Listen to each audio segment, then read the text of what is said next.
Guys, welcome to our YouTube channel. ഇന്ന് March 7 ഞങ്ങളുടെ മോൻ്റെ ബർത്ത്ഡേ ആണെന്ന്, മൂന്നാമത്തെ ബർത്ത്ഡേ. അപ്പോൾ ബർത്ത്ഡേ പ്രമാണിച്ച് ഞങ്ങൾ കെട്ടും പാണ്ടുമായിട്ട് പോകുന്നത് എങ്ങോട്ടാണെന്നറിയോ? വെനസിലേക്ക്. ഇറ്റലിയിലുള്ള വെനസ് എന്ന് പറഞ്ഞിട്ടുള്ള സ്ഥലത്തേക്കാണ് ഞങ്ങൾ പോകുന്നത്. ഞങ്ങളുടെ ഒരു ഡ്രീം പ്ലേസ് ആയിരുന്നു ഈ വെനസ് എന്ന് പറയുന്നത്. പക്ഷേ അൺഫോർച്ചുനേറ്റ്ലി ട്രിപ്പിൻ്റെ 2-3 ദിവസം മുന്നേ ഞങ്ങൾക്ക് ഒട്ടും വയ്യാണ്ടായി, പനി പിടിച്ചു, കോൾഡായി. ഞങ്ങൾ ക്യാൻസൽ ചെയ്യാം എന്നിടത്തുനിന്ന് റീസ്റ്റാർട്ട് ചെയ്തിട്ടുള്ളൊരു ട്രിപ്പാണ്. അതുകൊണ്ട് തന്നെ ഞങ്ങൾ വിചാരിച്ചു ഓക്കെ, കുറച്ച് റെസ്റ്റൊക്കെ ചെയ്ത് നമുക്ക് ഈ ഒരു ട്രിപ്പ് മെല്ലെ കണ്ടിന്യൂ ചെയ്യാം, കുറച്ച് സ്ലോ ആയിട്ട് എടുക്കാം എന്ന് വിചാരിച്ച് എടുക്കുന്നൊരു ട്രിപ്പാണ്. ഈ ഒരു ട്രിപ്പ് മുഴുവൻ വോയിസ് ഓവർ ആയിരിക്കും ഈ കാരണം കൊണ്ട്. ഈ കാണുന്ന മൗണ്ടെയ്ൻസ് വേറെ എവിടെയോ അല്ല, ആൽപ്സ് മൗണ്ടെയ്ൻസ് ആണിത്. അങ്ങനെ കാഴ്ചകളൊക്കെ കണ്ട് ഞങ്ങളിതാ വെനസിലെത്തി. വെനസ് എയർപോർട്ടിൽ നിന്ന് ഞങ്ങൾക്ക് ഒരു മണിക്കൂർ ജേർണി ആയിരുന്നു നമ്മൾ നിൽക്കുന്ന സ്ഥലത്തേക്ക്, മെയിൻ ലൊക്കേഷനിലേക്ക് ഉണ്ടായിരുന്നത്. അപ്പോൾ ഇവിടുന്ന് ഞങ്ങൾ ബോട്ടിലാണ് പോയിക്കൊണ്ടിരിക്കുന്നത്. അങ്ങനെ ബോട്ടിൻ്റെ അടുത്തേക്ക്, ബോട്ട് സ്റ്റേഷനിലേക്ക് ഞങ്ങൾ പോയിക്കൊണ്ടിരിക്കുകയാണ്. വെനസിൻ്റെ ഒരു ട്രാവൽ സിസ്റ്റം എന്ന് പറയുന്നത്, എയർപോർട്ട് ഇറങ്ങിക്കഴിഞ്ഞാൽ നമുക്കൊരു ബസ് കിട്ടും. ബസ് കയറി പിന്നെ ഒരു പോയിൻ്റ് കഴിഞ്ഞ് കഴിഞ്ഞാൽ ബോട്ട് പിടിക്കാം. പിന്നെയുള്ളൊരു ഓപ്ഷൻ എയർപോർട്ടിൽ തന്നെ ബോട്ട് സ്റ്റേഷൻ ഉണ്ട്. അപ്പം ഞങ്ങൾ അതാണ് പ്രിഫർ ചെയ്തത്. ഒരാൾക്ക് 15 യൂറോ, എനിക്ക് തോന്നുന്നൊരു 1200-1300 രൂപ, നാട്ടിലെ 1300 രൂപയൊക്കെ ആയിരിക്കാം ഒരാൾക്കുള്ളൊരു ചാർജ് എന്ന് പറയുന്നത്. അങ്ങനെ ഞങ്ങൾ ബോട്ട് പിടിച്ച് നേരെ നമ്മൾ നിൽക്കുന്ന സ്ഥലത്തേക്ക് പോവാണ്, മെയിൻ പോയിൻറ്റിലേക്ക്. അപ്പം അവിടെ നിന്ന് നമ്മൾ നല്ല ടയേർഡാണ്. രാത്രി 7:30 ആയപ്പോഴാണ് ഞങ്ങൾ എത്തിയത്. പിന്നെ അവിടെ എത്തുമ്പം 8 മണിയൊക്കെ ആവും. അങ്ങനെ ഞങ്ങളുടെ മെയിൻ അജണ്ട എന്ന് പറയുന്നത്, ഇന്നത്തെ ഒരു മെയിൻ അജണ്ട എന്ന് പറയുന്നത്, പോവുക, ചെക്ക് ഇൻ ചെയ്യുക, ഫുഡ് കഴിക്കാം, കിടന്നുറങ്ങാം, നാളെ ഫ്രഷായിട്ട് എണീക്കണം. നാളെ വയ്യായ്കകളൊന്നും ഇല്ലാതെ നമുക്ക് അത്യാവശ്യം കവർ ചെയ്യാൻ പറ്റണം എന്നുള്ളൊരു പ്രാർത്ഥന മാത്രമേ ഉള്ളൂ. അങ്ങനെ ഞങ്ങൾ ഞങ്ങളുടെ റൂമിലേക്ക് പോവുകയാണ്. ആൻഡ് ഫുഡും കഴിക്കാനുണ്ട്. അങ്ങനെ റൂമിൽ ചെക്ക് ഇൻ ചെയ്ത് ഞങ്ങൾ ഫുഡ് കഴിക്കാൻ വേണ്ടി ഇതാ ഈ കാണുന്ന റെസ്റ്റോറൻറ്റിലാണ് കയറിയത്. അങ്ങനെ ഡിന്നറൊക്കെ കഴിച്ച് ഞങ്ങൾ നേരെ റൂമിലേക്ക് പോയി. ഇനി കിടന്ന് ഉറങ്ങാൻ മാത്രം മതി. വളരെയധികം ടയേർഡാണ്. അപ്പോൾ ശരി, ഗുഡ് നൈറ്റ്, നാളെ കാണാം.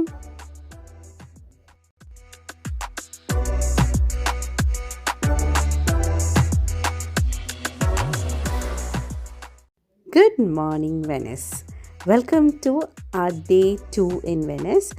സോ ഇന്ന് ഞങ്ങൾക്ക് ഭയങ്കര എക്സൈറ്റഡ് ആണ്, പ്ലസ് വളരെയധികം പ്രതീക്ഷകളുമുണ്ട്. ഇന്ന് എന്തൊക്കെയാണ് കാണാൻ പോകുന്നത്. നമ്മൾ ഫോട്ടോസിലും വീഡിയോസിലൊക്കെ കണ്ടിട്ടുള്ള, ആഗ്രഹിച്ചിട്ടുള്ളൊരു സ്ഥലം നമ്മളിത് കാണാൻ പോവാണ്, എക്സ്പ്ലോർ ചെയ്യാൻ പോകുന്നത്.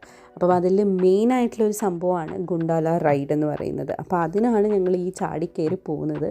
ഞങ്ങൾ ഭയങ്കര എക്സൈറ്റഡ് ആയിരുന്നു. വേറെ ഒന്നുമല്ല, നമ്മുടെ നാട്ടിലെ തോണി തന്നെ, പക്ഷേ അത് കുറച്ചും കൂടി നല്ല ഭംഗിയിൽ അലങ്കരിച്ച് നല്ലൊരു പ്ലസൻറ്റ് ഒരു വ്യൂ ഉള്ളൊരു, എന്താ പറയുക, റൈഡായിരുന്നു ഈ ഒരു ഗൊണ്ടോല റൈഡ്. അപ്പം അങ്ങോട്ടേക്ക് പോവുകയാണ് ഞങ്ങൾ. ഈ കാണുന്നതാണ് ഗൊണ്ടോല. അങ്ങനെ ഞങ്ങൾ ഗൊണ്ടോല റൈഡിന് വേണ്ടിയിട്ട് ഇറങ്ങിയിരിക്കുകയാണ്. നമ്മൾ ഓൾറെഡി ബുക്ക് ചെയ്തിട്ടാണ് വന്നിരിക്കുന്നത് ഗൊണ്ടോല റൈഡ്. അതുകൊണ്ട് തന്നെ നമ്മൾ രാവിലെ ഒരു 10-11 മണി ആ ഒരു സ്ലോട്ടായിരുന്നു നമുക്കുണ്ടായിരുന്നത്. നമ്മളുടെ കൂടെ ഒരുപാട് പേരുണ്ടായിരുന്നു. ആൻഡ് ഞങ്ങളുടെ ഹോട്ടലിൻ്റെ തൊട്ടടുത്ത് തന്നെയായിരുന്നു ഈ ഒരു ഗൊണ്ടോല സ്റ്റേഷൻ ഉണ്ടായിരുന്നത്. നമ്മൾക്ക് ഒരു ഗൈഡ് ഉണ്ടാവും, പുള്ളിക്കാരൻ എത്തുന്ന പോയിന്റ് നമുക്ക് ഓൾറെഡി മെസ്സേജ് ചെയ്തിട്ടുണ്ടാവും, നമ്മൾ അങ്ങോട്ടേക്ക് എത്തിയാൽ മതി. അങ്ങനെ ഞങ്ങൾ എത്തി. പിന്നെ ഈ ഗൈഡ് നമുക്ക് കുറേ കാര്യങ്ങൾ പറഞ്ഞു, നമുക്കൊരു ഹെഡ്സെറ്റ് തന്നിട്ടുണ്ടായിരുന്നു. അപ്പോൾ ഈ ഹെഡ്സെറ്റിലൂടെ കുറേ കാര്യങ്ങൾ അവർ ഈ ഒരു വെനസിൻ്റെ ഹിസ്റ്ററിയും ഗൊണ്ടോലയുടെ കാര്യങ്ങളൊക്കെ പറയുന്നുണ്ടായിരുന്നു. നമുക്ക് പകുതി മനസ്സിലായിട്ടില്ല. അങ്ങനെ ഈ കാണുന്ന പോയിൻ്റായിരുന്നു ഞങ്ങളുടെ ഗൊണ്ടോല പോയിൻ്റ്. അപ്പം ഒരു ഗൊണ്ടോലയിൽ 4 പേർക്ക് ഇരിക്കാൻ പറ്റും, പ്ലസ് നമ്മൾ ഈ തുഴയുന്ന ആളും. അങ്ങനെ ഞങ്ങളുടെ ഗൊണ്ടോല റൈഡ് സ്റ്റാർട്ട് ചെയ്യാണ്. ഒരു രക്ഷയില്ലാത്തൊരു റൈഡായിരുന്നു. ഞങ്ങൾക്ക് ഒട്ടും വയ്യായിരുന്നു, പക്ഷേ ഞങ്ങൾ ഭയങ്കര എക്സൈറ്റഡ് ആയിരുന്നു. അതുകൂടാതെ ഞങ്ങൾക്ക് ഈ ഒരു റൈഡ് ഭയങ്കര ഇഷ്ടപ്പെട്ടു. ഭയങ്കര നല്ല വ്യൂ ആയിരുന്നു. ഒരു ചെറിയൊരു തണുപ്പൊക്കെ ഉണ്ടായിരുന്നു, അത്യാവശ്യം തണുപ്പുണ്ടായിരുന്നു, നല്ല വ്യൂ ആയിരുന്നു. ഞങ്ങൾക്ക് ഭയങ്കരമായിട്ട് ഇഷ്ടപ്പെട്ടു. അങ്ങനെ ഞങ്ങൾ മാക്സിമം എൻജോയ് ചെയ്തിട്ടാണ് ഈ ഒരു റൈഡിൽ പോയിരിക്കുന്നത്. കാരണം നമ്മൾ ബോട്ടിലും തോണിയിലൊക്കെ പോയിട്ടുണ്ടെങ്കിലും ഇതൊരു വേറെ തന്നെ ഒരു ഫീലായിരുന്നു. കാരണം അപ്പുറത്തും ഇപ്പുറത്തും നിന്ന് കുറേ ഗോണ്ടോലാസ് വരുന്നു. നമുക്ക് ശരിക്കും ഈ വെനിസിനൊരു വേറെ തന്നെ ഒരു ടൈപ്പ് ഓഫ് മ്യൂസിക് ഉണ്ട്. അപ്പോൾ ആ മ്യൂസിക്കൊക്കെ നമുക്ക് ശരിക്കും ഓർമ്മ വരും ഈ ഒരു റൈഡ് നടത്തുമ്പോൾ. അങ്ങനെ ഞങ്ങൾ വെനിസിൻ്റെ ഭംഗിയൊക്കെ ആസ്വദിച്ച് ഇങ്ങനെ ഗോണ്ടോലയിൽ യാത്ര ചെയ്തുകൊണ്ടിരിക്കുകയാണ്. അങ്ങനെ ഞങ്ങളുടെ റൈഡ് ഇവിടെ അവസാനിക്കാൻ പോവുകയാണ്. ഇനി ഞങ്ങളുടെ നെക്സ്റ്റ് ഡെസ്റ്റിനേഷനായിട്ടുള്ള റയാൽട്ടോ ബ്രിഡ്ജിലേക്കാണ് പോകുന്നത്. പോകുന്ന വഴിക്കുള്ള കാഴ്ചകളാണ് നിങ്ങൾക്ക് കാണാൻ പറ്റുന്നത്. ഇങ്ങനെ കുട്ടി ഷോപ്സ് ഉണ്ട്. ചില ഷോപ്സൊക്കെ നമ്മൾ ഈ ഷോപ്പിൻ്റെ വലുപ്പം നോക്കിയിട്ട് നമ്മൾ തെറ്റിദ്ധരിക്കരുത്. കുറേ ഷോപ്പുകളുണ്ട്. കുഞ്ഞു ഷോപ്പുകളാണ്, പക്ഷേ എല്ലാം വലിയ വലിയ ലക്ഷറി ബ്രാൻഡ്സാണ്. ആൻഡ് ഇവിടെ ഒരു സാഡസ്റ്റ് പാർട്ട് എന്ന് പറയുന്നത് ഇത് തന്നെയാണ്. 1.50 യൂറോ ആണ് നമുക്കൊന്ന് പബ്ലിക് ടോയ്ലറ്റ്സ് യൂസ് ചെയ്യണമെങ്കിൽ. അതൊരു മോശപ്പെട്ടൊരു കാര്യമായിട്ട് തോന്നി. ആൻഡ് വഴിയിൽ കാണുന്ന കാഴ്ചകളാണ്. ഒരുപാട് ഷോപ്പിംഗ് സെൻറ്റേഴ്സ് ഉണ്ട്. ഒരുപാട് കുട്ടി ഷോപ്സ് ഉണ്ട്. പിന്നെ കമ്പാരിറ്റീവ്ലി എനിക്ക് ചീപ്പായിട്ടും തോന്നി. ഈ കാണുന്നതാണ് ഞാൻ പറഞ്ഞ റയാൽട്ടോ ബ്രിഡ്ജ്. ഇവിടുത്തെ വെനിസിലെ ഫേമസ് ആയിട്ടുള്ളൊരു ബ്രിഡ്ജാണ്. ഈ ബ്രിഡ്ജിൽ നിന്നുള്ള ഒരു വ്യൂ ഒരു രക്ഷയില്ലാത്ത വ്യൂ ആണ്. കുറേ ബോട്ട്സ് ഉണ്ട്. പിന്നെ കുറേ ബോട്ട് സ്റ്റേഷൻസ്, ഈ ഗോണ്ടോലാസിൻ്റെ സ്റ്റേഷൻസ് ഉണ്ട്. അപ്പം ഒരു മെയിൻ സ്പോട്ടാണ് ആൻഡ് ബിസിയസ്റ്റ് പ്ലേസും കൂടിയാണ്. ഞങ്ങളവിടെ നിൽക്കുമ്പം തിക്കിത്തിരക്കിയിട്ടാണ് ഫോട്ടോ എടുത്തത്. അതെല്ലാം കഴിഞ്ഞ് ഈ ഒരു മാസ്ക് വാങ്ങിച്ചു. ഈ മാസ്ക് അവിടുത്തെ ഒരു ഫേമസ് ഫെസ്റ്റിവലാണ് ഇറ്റലിയിൽ. അപ്പോൾ ആ ഒരു ഫേമസ് ഫെസ്റ്റിവലിൻ്റെ അന്ന് എല്ലാവരും ഈ മാസ്ക് ഇട്ടിട്ടാണ് പോവുക. ആൻഡ് ഈ കാണുന്നത് സെൻറ്റ് മാർക്സ് സ്ക്വയർ എന്ന് പറഞ്ഞിട്ടുള്ളൊരു സ്ഥലമാണ്. അപ്പോൾ അവിടുത്തെ ഒരു വലിയൊരു ടവർ ഉണ്ട്. അതിൻ്റെ മേലെ ഞങ്ങൾ കയറി വെനിസിൻ്റെ മൊത്തം വ്യൂ കാണാൻ പറ്റി. ഞാൻ പറയേണ്ട ആവശ്യമില്ല എത്ര ബ്യൂട്ടിഫുൾ ആണിതെന്ന്. ഒരു രക്ഷയില്ല. നമ്മൾ നോക്കി നിന്ന് പോകും ആ വ്യൂ കണ്ടിട്ട്. പക്ഷെ ഭയങ്കര തണുപ്പായിരുന്നു. ഞങ്ങൾ ഏറ്റവും ടോപ്പിലായതുകൊണ്ട് ഭയങ്കര അധികം തണുപ്പും കാറ്റുമായിരുന്നു. പ്രത്യേകിച്ച് ഞങ്ങൾക്ക് വയ്യാത്തതുകൊണ്ട് അത് കൂടുതലായിട്ട് ഞങ്ങൾക്ക് എഫക്റ്റ് ചെയ്യും. അപ്പം അതുകൊണ്ട് ഞങ്ങൾ അധിക നേരം അവിടെ സ്പെൻഡ് ചെയ്തില്ല. പെട്ടെന്ന് തന്നെ ഇറങ്ങി.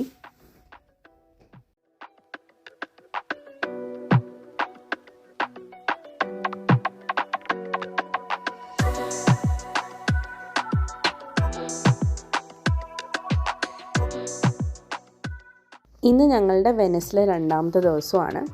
അപ്പോൾ ഇന്നത്തെ ആക്ച്വൽ പ്ലാൻ അനുസരിച്ച് ഞങ്ങൾ വേറൊരു ഐലൻഡിൽ പോകേണ്ടതായിരുന്നു. ഒരു ഗ്ലാസ് ഫാക്ടറി ഒക്കെ ഉണ്ടായിരുന്നു, അവിടെ കാണേണ്ടതായിരുന്നു. പക്ഷെ തലേദിവസം ഞങ്ങളുടെ ഹെൽത്ത് ഒട്ടും സമ്മതിച്ചിരിക്കാത്തത് കൊണ്ട് ഞങ്ങൾ വിചാരിച്ചു ഇന്നത്തെ പ്ലാൻ അങ്ങ് മാറ്റാം. ഇന്നത് ആ പ്ലാൻ ക്യാൻസൽ ചെയ്യാമെന്ന്. നമ്മൾ ഓൾറെഡി ബുക്ക് ചെയ്തതായിരുന്നു. പക്ഷെ അൺഫോർച്ചുനേറ്റ്ലി നമുക്കതിന് പോകാൻ പറ്റിയിട്ടില്ല. കാരണം തിരിച്ച് ഫ്ലാറ്റിലെത്തിക്കഴിഞ്ഞാൽ UK നമുക്ക് പിറ്റേ ദിവസം തന്നെ ഓഫീസിൽ പോകണം. അപ്പം ഹെൽത്തും കൂടി നോക്കണമല്ലോ എന്ന് വിചാരിച്ച് ഞങ്ങളത് ഡ്രോപ്പ് ചെയ്തു. ഒരു ഉച്ചവരെ ഞങ്ങൾ റെസ്റ്റ് ചെയ്തു. എന്നിട്ടാണ് നമ്മൾ വീണ്ടും സിറ്റിയിലോട്ട് ഇറങ്ങി.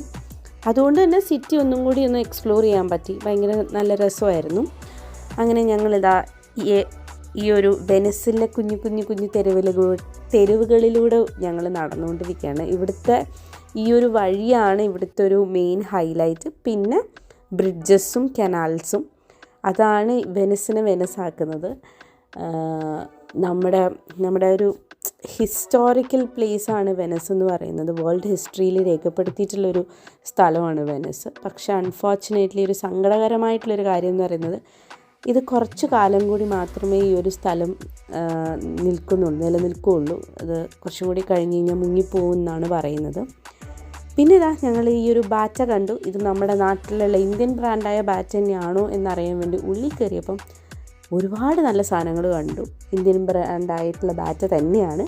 അങ്ങനെ ഞങ്ങൾ അവിടുന്ന് കുറച്ചൊക്കെ പർച്ചേസ് ചെയ്തു. ഈ കാണുന്ന ലൈബ്രറിയിലോട്ട് കയറി.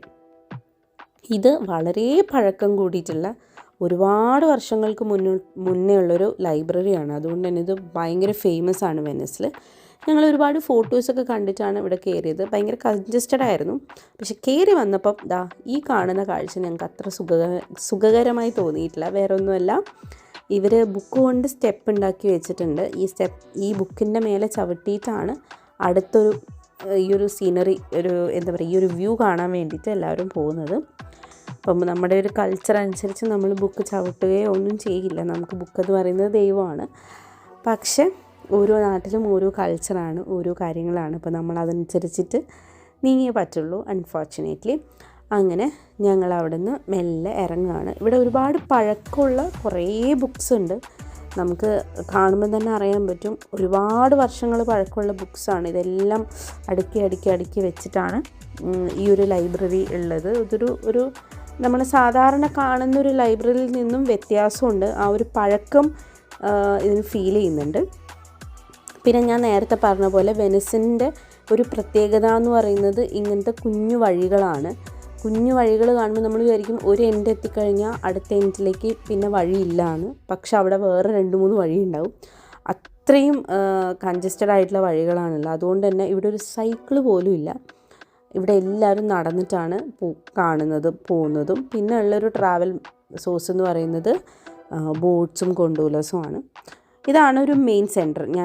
ഞാൻ ഇന്നലെ പറഞ്ഞതുപോലെ സെൻറ്റ് മാർക്ക് സ്ക്വയർ എന്ന് പറയുന്നത് മെയിൻ സെൻറ്ററാണ്. അവിടെയുള്ളൊരു പള്ളിയാണിത്.